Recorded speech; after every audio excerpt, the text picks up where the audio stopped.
shots have been fired. The new mecca of boxing. Yeah, no question. Talk to me about that. Hold on. First, tell me, May 29th, who's fighting where? Well, we announced yesterday that Right. Khan Algieri will be at Barclays Center on Right. the 29th. It's part of the PBC, which we're obviously extremely excited.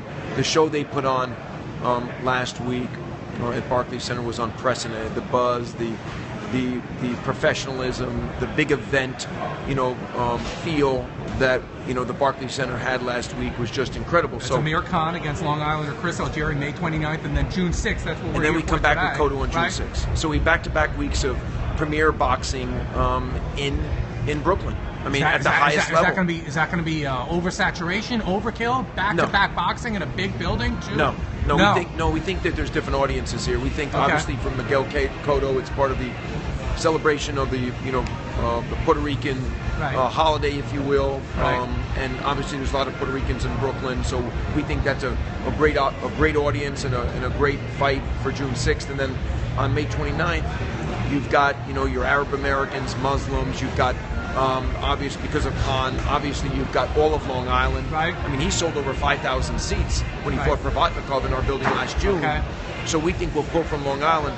But both fights also transcend the fighters and the connection the fighters have with consumers. I mean, Amir Khan is one of the most exciting fighters in the world. Algieri, obviously, since he won in our building, his profile has risen enormously.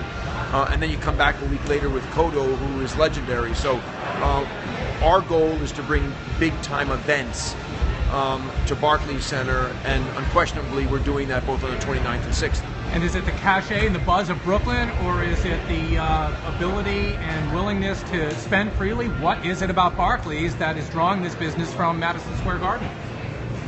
I think the fact of the matter is we're aggressive. I've gotten to know many of the fighters personally. I've always wanted to position the Barclays Center as an aspirational place.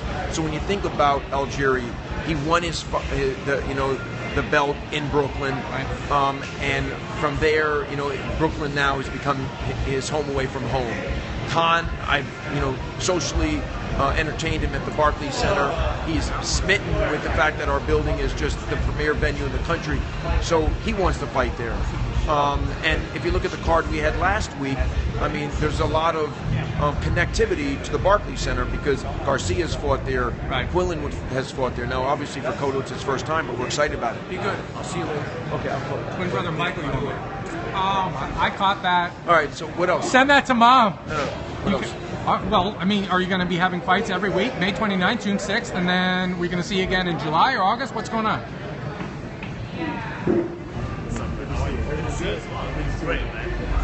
We think we can do upwards of 6 to 8 big fights a year at Barclays Center. We think that's probably the right number. Right. And that's the number we'll be pursuing. So back in July or August? Yeah, I would tend to think we'd do something in July and August. Nothing's firm yet, but yes, I would think we'd do a nice fight during the summer. And last thing, anything you want to add while we got you?